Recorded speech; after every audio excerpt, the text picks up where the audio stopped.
I think Holly can be seen back here in the background. All right.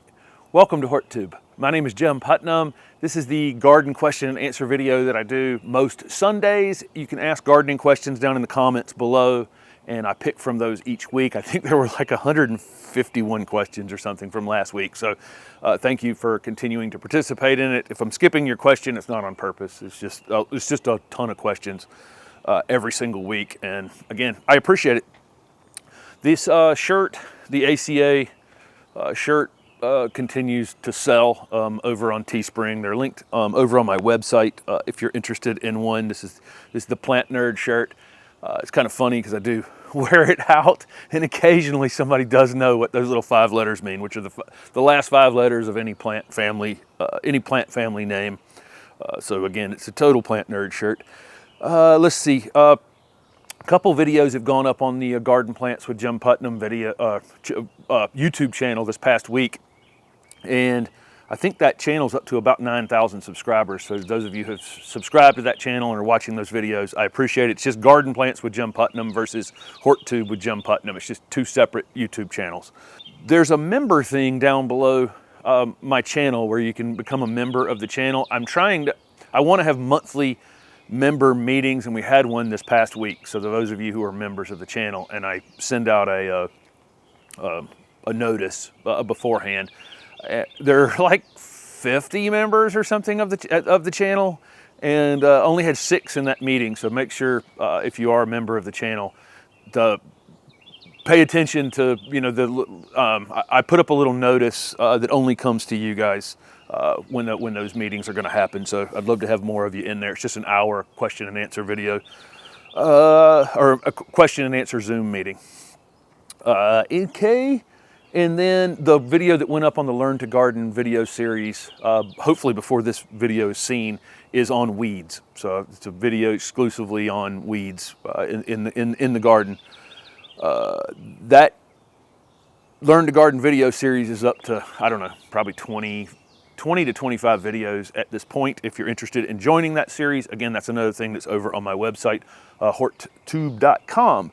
Okay, let's get to some questions. One of the questions was that somebody who owns the Learn to Garden video series wanted to know if I'm going to do any pest videos on there. Yes, absolutely. Just hadn't gotten to any pest videos yet. That'll be just talking about why you might get certain pests on things. And, this particular question was they have a Rosa Sharon with some scale, and they wanted to know if dry conditions could affect that. Yes, any stress a plant is under is making it more vulnerable to insect issues, and disease issues. It's just like with anything else. It's just like with people, other animals, plants. It doesn't matter. If something's under stress, it's definitely going to be more vulnerable to problems. So if it's in an extremely dry space, I would imagine that those things are probably native to some region of Asia that's, along stream banks or something like that. I don't know for sure, but it's a possibility. And then we take it and put it in our gardens here in the southeast or wherever, in the driest possible spot. And then, that stress allows it to be attacked by things. Sometimes it can be pushing the boundaries of things too. If you bring a conifer into the southeast that just doesn't want to be here, you'll see mites on them. You take something, it doesn't want to be in that spot for some reason. It makes it more vulnerable to issues. So somebody asked, they were just asking in general about New Jersey tea. They had come across this plant, Ceanothus americanus. This is an interesting genus, Ceanothus, because it's pretty much confined to North America. There's 50 or 60 species within that genus. Some people call them California lilacs, that whole genus, because a lot of them are on the West Coast, and they have pretty showy, very fragrant flowers that the pollinators absolutely love. But we have one on the East Coast called Ceanothus americanus, which is a deciduous version. Most of the Ceanothus are actually evergreen. Most all the species, but that one happens to be deciduous. It loses its leaves in the wintertime, but it's a great shrub. I actually met a student graduate from NC State, that's what he wanted to work on, is making more ornamental, having more ornamental qualities in Ceanothus. Not that it's not already. It's, you know, it's a neat shrub. Those are important. Deer do eat them, and all of them. It's actually an important food source across the entire country for deer. They'll actually eat the stems on them during the winter time. A lot of moths, butterflies overwinter their larvae on them. So important plant that's native from, the americanus is native from Canada all the way down to Florida and about to the middle of the country. But the 50 or 60 species around the country overlap one another in different places, up into Canada, down into Mexico, over into the islands as well. But a neat genus of plants just in general that are great natives that we probably have undervalued for some period of time. It's called, the one they were specifically asking about has the name New Jersey tea because during the American Revolution, the leaves were used as tea. They have red roots, and the Native Americans took advantage of that. So the question was, what do I know about Ceanothus? A lot, actually. It's one of my interesting plants. Holly's decided to show up here in the video. It's one of my, I think it's one of our great native plants. And again, probably needs to be a lot more effort put into making it an ornamental plant that people would value and want to grab and, you know, and plant and add to their gardens. Okay, let's see. So somebody got zinnia and coleus seeds. They're up in Virginia. They didn't get them started inside early. They still have the seed. Should they just direct seed them outside or wait till next year?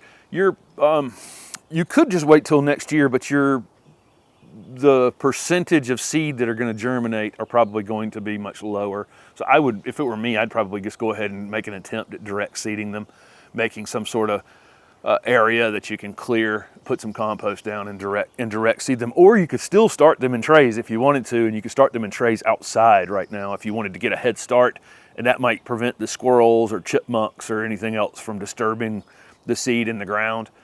So you still have plenty of time. We actually will start zinnias again in midsummer, sometimes our giant zinnias, because they're already this tall out in the front garden. They're starting to bloom. By the mid to late July, they'll have powdery mildew and be on their way in decline, the giant ones.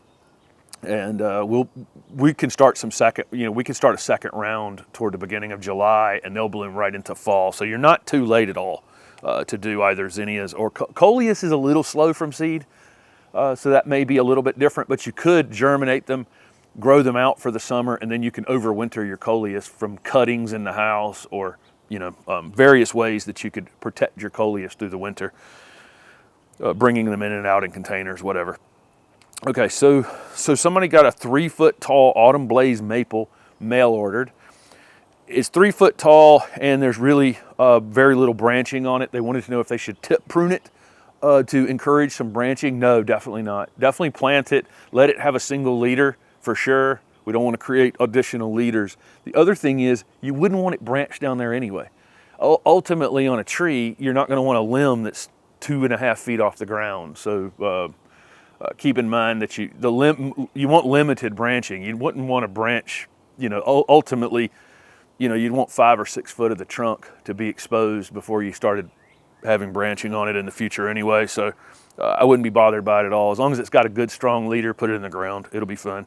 Just don't plant it too deep like most people seem to. Somebody asked, what's eating their Golden Falls redbud? I have holes in my leaves on my Golden Falls redbud, the gold tree that's back here behind me. It's leafcutter bees that come along and take little pieces out of the edge of them. Leafcutter bees are like solitary bees that they use the pieces of the redbud leaves, I guess, to line their holes or whatever. I have no idea what they're doing with it, but I kind of like it. To me, it's super interesting to see that they've, you can see the patterns that they've cut into the edges of the leaves as they've taken what they've needed. Holly's decided to lay on the patio area in front of me. I don't mind it. Again, your garden is part of nature, so to me it's interesting that a native bee is taking advantage of a native tree, and it doesn't do real long-term damage to it at all. So somebody asked about city water versus rainwater versus well water, which is better. City water is going to be at the bottom of that list. It does have some, chemicals added to it that probably aren't overall ideal, although I don't use enough of it during the year to see any real negative impact from it. I think well water would be potentially better, but could be worse, right? I mean, you could dig a well and say, well, I don't have chlorine in this water, so it must be better, but then it'd be hard water or soft water, or be adding some sort of other thing. It would depend on the water quality of the well water, honestly, as to whether or not that's better than city water. Most likely it is, but again, it may not be, depending on where you live and how the water is under the ground below you. Rainwater is always best, and I put up a video about a tour video 2 weeks ago, and it was I had an umbrella, silly little thumbnail on that video, but I was talking about how rain just kind of hits the garden differently, but I didn't explain in that video why. The air is 78% nitrogen, and when the rain falls through the air, it actually does bring some of that nitrogen down to the ground in the form of nitrates, and those nitrates are the most readily available nitrogen source. So if you see after a rainfall that your plants grow pretty quickly, it's actually receiving nitrogen, which is for plants and animals need for protein growth and actual growth. So it's an important component of how we get nitrogen out of the air down to the soil that our plants need, and everything needs to live on this planet. And so that's the reason that rain is different than other things. It's because it actually is, not only is it watering your plants, it's also fertilizing them as well. So that's the difference there. And the reason that literally after a rain, especially in the summertime, you'll see the weeds, perennials, annuals, shrubs, everything just goes, sometimes diseases and insects too. Like everything just goes wild after it rains. That's the actual reason for it. So they wanted to know if there's a Pulmonaria that's more mildew resistant. So I have Pulmonaria back here on the back line. The interesting perennial, because you get these pink and purple flowers on the same perennial, really interesting. Wanted to know if there's one that's more powdery mildew resistant. Yeah, there's a lot of work on that. There's one called High Contrast. I think that's the one I have back there that is, may not be. I have a couple of them. High Contrast might be the one in the front garden that are more mildew resistant. But the other thing is they need to dry off in the morning. So make sure they're not in an area that stays moist all the time. All those plants that get powdery mildew, like Monarda or bee balm, the longer it stays wet in the morning, the more opportunity it's going to have mildew. So make sure you have good air movement around it. Morning sun, afternoon shade is kind of ideal for some of those plants that get powdery mildew, to make sure they just get dried out quick in the morning. Doesn't mean they won't have it. It's just bee balm and powdery mildew just kind of go hand in hand. Same thing with some other plants as well. But keep in mind, if you have things that get powdery mildew, make sure they're getting dried off in the morning as quick as possible. And that should help limit it at least. Okay, so I got a funny question. I said last week when I was recording the question and answer video that I had gone to the Dead and Company show the night before, the Grateful Dead with John Mayer. It's called Dead and Company. And this is the final tour. And so I had a couple comments from saying that, and then one person said, if I plant ice, will I harvest wind? And this is from one of my favorite Grateful Dead songs. It's called Franklin's Tower. It just means you're going to reap what you sow. It's just another way of saying you're going to reap what you sow. So yes, the answer to if I plant ice, will I harvest wind? You reap what you sow. So whatever effort you put into your garden or whatever effort you put into life, hopefully you get rewarded. However you treat relationships and gardens and anything that you do in life. So interesting. I thought it was kind of a funny question, because it is, I think they were quizzing me on my actual Grateful Dead knowledge. But if you haven't ever listened to Franklin's Tower, it's one of the greats. Okay, somebody asked me my opinion of sweet mock-orange versus Pittosporum, and they're going to be very, very different. So sweet mock-orange is Philadelphus. What is that? Coronarius is the one that people typically call sweet mock-orange. So that's sweet mock-orange. That's the European. I think that's the European native mock-orange is the one people typically call. I have Philadelphus lewisii, which is as a native to the Northwest United States. It's a mock-orange. They're mock-orange that are native all over the world. We have a native mock-orange here to the east as well. But the one people call sweet mock-orange is typically the European one. Again, it's a large deciduous weeping shrub. And then the Pittosporum that I have here are dwarf evergreen shrubs. So I have Wheeler's dwarf. There's a little green meatball. I have Mojo, which is a variegated little meatball. And then a lot of the other Pittosporum get quite big, quite tall. I've got one in a container over here. Hold on.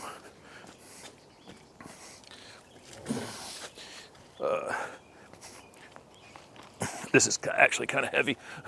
There's a variegated Pittosporum that's a different species. And they wanted to know, they just kind of, I guess, wanted to know the differences. Well, the Pittosporum's evergreen, so if you're in the South, they're not as cold hardy, but they are evergreen. The fragrance, I guess, is what they were asking about. They're both kind of have an orange scent to them. I think when the mock oranges are in bloom, they're probably more fragrant. Overall, they're putting out more fragrance into the air, but they're giant weeping shrubs typically. So keep that in mind. That mock oranges are large weeping shrubs. The Pittosporums are evergreen shrubs. Most of them get quite big, but we have dwarf varieties. So they're very different plants, but the scent is very similar on both flowers. The mock orange is very showy, big old giant white flowers typically, whereas the Pittosporums have kind of interior little tiny white flowers, but they're just, with a similar fragrance. Okay, I think that's enough on Pittosporum versus mock oranges, but they're mock oranges that are native from all over the world.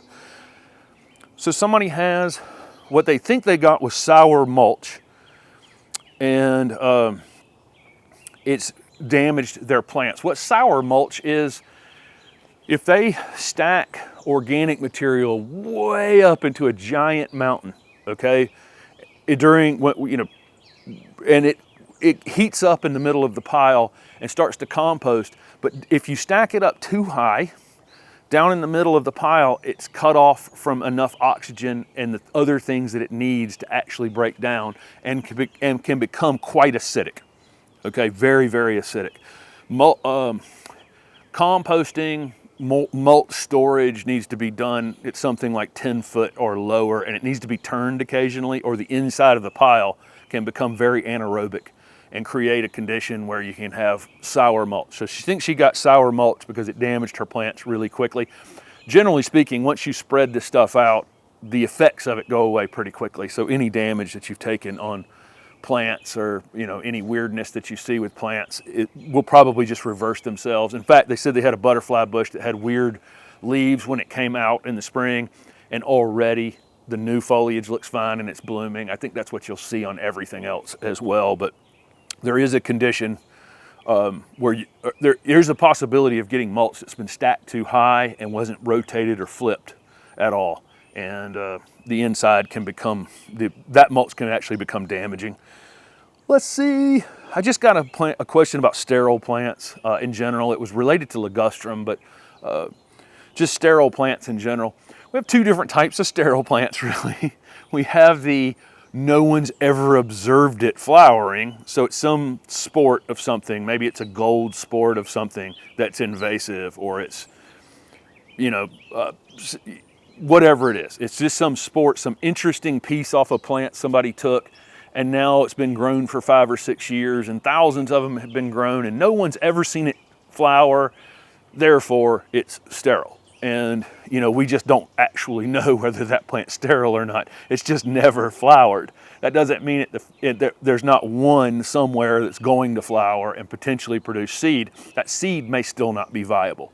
So even if it did flower, the seed, it may not have produced any viable seed. So there's the kind of sterile that we're guessing at is sterile, and honestly, that goes back to the calorie pears. Where when they were first planted, it was the assumption was that they were sterile. They just didn't have the right dance partner. So you brought in the right flowering pear, and then it was able to produce viable seed, and now it's become kind of a disaster of an invasive plant. So there's that kind of sterile plant, and then there's actual sterile plants. There's actual folks working hard to make some of these plants like barberries and some of our invasive non-native grasses not produce viable seed. Butterfly bushes we've seen, with actual, lots and lots of flowers. Spirea, Japanese spirea we've seen now that don't produce seed, and so it fools the plant into thinking it needs to continue to flower to produce seed because it hasn't produced seed. Real tricky stuff, but real sterility in the plants built into them, so those are the two different types of sterile plants. Is we've never observed a seedling versus that's actually sterile because of some there was science involved. But we are seeing more and more of that, and it's super exciting because honestly, ligustrum was brought to this country for a reason, right? It's a great evergreen ornamental plant. Unfortunately, it produces, I've got one back here that's 40 feet tall, and it's in full bloom, and it's going to produce 1 million seed back there. Birds love them, actually. Birds eat the seed like crazy, but they leave enough that that they're invasive. Nandinas were brought here, for a purpose. It's not a bad ornamental plant. It's like a lot of these plants were brought here for a reason, and then of course they became invasive. So it's kind of exciting that we're seeing those plants now potentially being reintroduced as the good ornamental plants that they are without causing our native populations of things problems. Okay, somebody asked me if I've ever done a video on septic tank plants. The closest video I'm ever going to do on septic tank plants is going to be out the first of the week. That video that I put up this week, just walking through Jay Sifford's beautiful garden up in West Jefferson, North Carolina. We go through and talk about that garden in a video that I'll have up Monday or Tuesday. And that front garden that you guys saw is actually on a septic field. So he planted plants intentionally that were, shallow rooted for that. And that video will be up the first of the week. That garden is so crazy. I hope I don't know if you guys watched that or not. It wasn't a typical video for me. I just walked around with the stabilizer and had the birds in the background and just, put the video up just like that without talking over it. But man, what a beautiful garden. Somebody they've got lots of pine trees, so they have lots of pine straw. They mulch everything with pine straw. Somebody told them not to put pine straw up around their tomatoes. And why? Well, I just wouldn't put any mulch up against my tomatoes, really. I've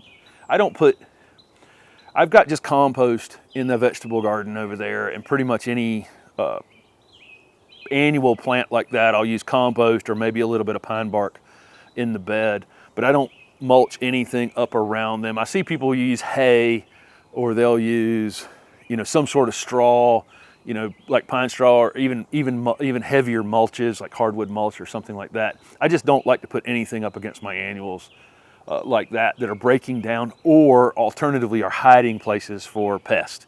So I don't want to give any hiding places for pests more than anything else. I don't think the pine straw overall is going to hurt your tomato plants in any way, shape, or form. Pine straw is very acidic, but as it breaks down in compost, it actually heads toward neutral. So I don't think it's going to do any long-term damage, but I don't like to give any kind of hiding place to pests in my vegetable garden. Let's see, so somebody asked if they can deadhead their Vitex. I've got a chase tree over here. Vitex have similar growth habit to crepe myrtle-like flowering trees. Wanted to know if they could deadhead them and get some additional flowers. Yeah, for sure. Mine has not started blooming yet. Usually by June we're seeing color on it, but it's just been so cool here. Even this morning, as I'm out here filming this on the Friday morning before you're seeing it, it's really cool out here. for June. I've never seen it into June this cool. But yeah, you can do some deadheading and you'll get some additional flowers. You definitely won't get the volume of flowers that you had on it in its initial flowering. Let's see. So somebody asked about planting an oleander in Durham. So first of all, oleander's really hardy. Most oleander's hardy in maybe zone 8 to 11. So it's, you know, pretty tropical evergreen shrub, highly poisonous. If you ever see every story you ever see about oleander is going to be poison, poison, poison. Nothing's going to eat it. It has this nasty white glue inside of it. Nothing would eat it for very long anyway. It's got a lot of defenses against being eaten, including being a really nasty poison. But they wanted to plant it over in Durham. Durham is going to be, you know, I'm in Raleigh, near downtown, zone 7B, 8A. I could probably tuck an oleander up around this house somewhere where it's protected from the winter winds and likely would have no problem with it. Maybe every 10th winter or so, I'd probably have a winter that would, you know, give it a pretty good knock over the head. But over in Durham, it's probably a couple degrees cooler every night. It's slightly north and slightly west. I imagine you're 1-2 degrees colder than I am every night, and probably less likely to be able to grow oleander well. Plus the other thing they said, it's in a protected but high profile spot. So if you're putting in a high profile spot, if it is being damaged every winter, that's going to be, you know, the theme of that space. So, you know, it's definitely worth a try, but I don't know that I'm putting it in a super high profile spot where every spring I'm having to watch it regrow. So somebody wanted to know my exact seed starting medium for in my trays, which I've kind of never, you know, said exactly what I use. So for my containers and my seed starting, I want a mix where I can squeeze the material together and it hold together, but if I rub it, you know, with a finger, it will break up super easy. And so I usually will use some sort of compost and perlite. And I'll mix perlite into it until it's crumbly, till I can form it into a ball, but it's still crumbly easily, okay? And it doesn't stay in a really super tight, compact ball, but it will ball up if you squeeze it tight enough. So I don't have an exact recipe. I put some compost in the wheelbarrow, and then I put perlite in there and then I wet it all, mix it well, and I squeeze it, and if it just falls apart, without, you know, won't hold together at all, I've put too much perlite in there and I add some more compost.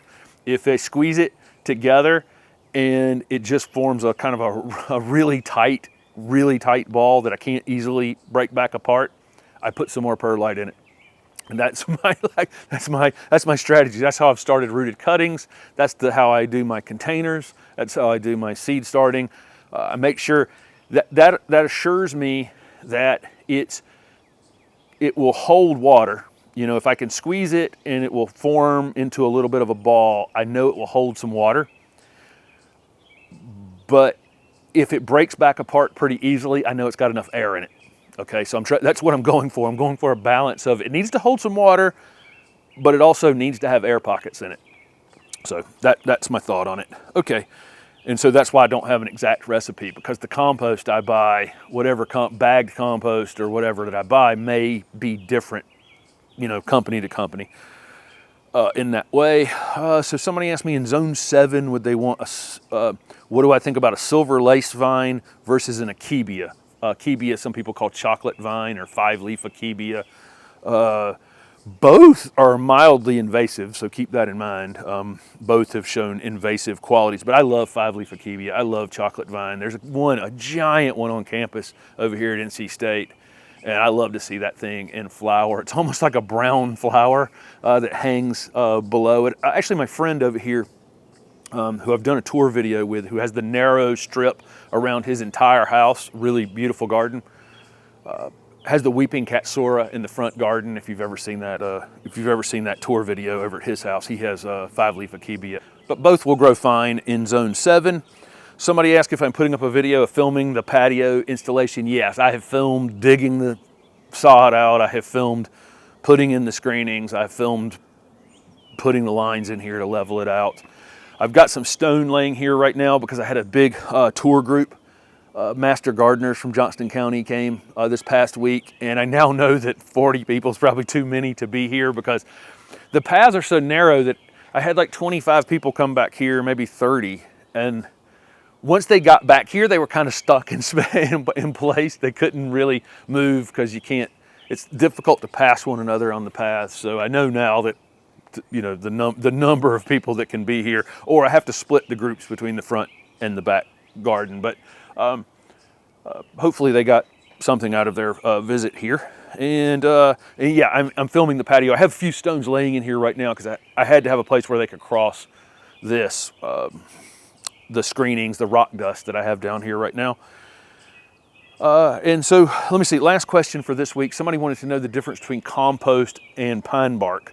So I have pine bark on top of my, that I'm using to mulch around my annuals, but down below it, I mix some compost into the soil. So this is what pine bark soil conditioner looks like. It's just literally the bark off of a pine tree. That's just a corky, it's just like it feels like cork is what it feels like. But it's the, you know, basically the skin on the outside of a pine tree. And this material's great. It does, I mean, it has one issue is it floats. So it's not, you know, if I had a slope, I wouldn't be using it like I'm using it for these annual beds. But it takes a long time for it to break down. It drains extremely well, obviously. It does a good enough job blocking the sunlight to prevent some weeds, but it won't steal nutrients from my annuals during, you know, that, and that's why I use it to top dress these annual beds. This is also the material that you're going to see in nursery containers. So if you buying a shrub or a tree, when you flip it over and you pull it out, you'll notice it'll have some sort of chunky bark component like this, and they'll be in various sizes, you know, from something like that, you know, down to, you know, little tiny pieces like this. Usually they'll mix a little bit of sand in it, maybe to keep the plants from, put some weight in the container because this stuff doesn't weigh very much and the plants will blow over all day. But it's a great media for growing plants in. And again, I answered that question earlier about having oxygen down in the mulch pile.